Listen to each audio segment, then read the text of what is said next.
আমি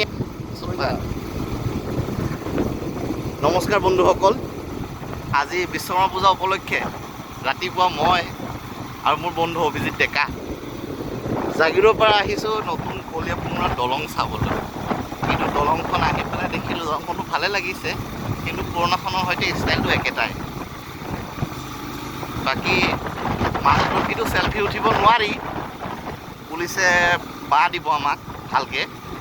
সেইকাৰণে ব্ৰহ্মপুত্ৰৰ বতাহ চতাহ জাক মই অনুভৱ লৈ আছোঁ মাজত। এতিয়া আমি যাওঁ তেজপুৰ টাউনলৈকে, তাত গৈ চিন্তা কৰি আমি ক'ত যাব পাৰোঁ। তাৰ পৰা অলপ দুপৰীয়া আহাৰ, লঘু আহাৰ যিখিনি পাৰোঁ গ্ৰহণ কৰিম।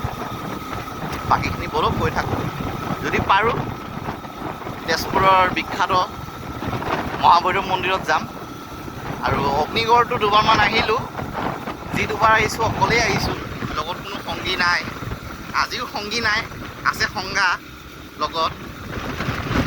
বলক যাওঁ, কি হয় দেখা যাব।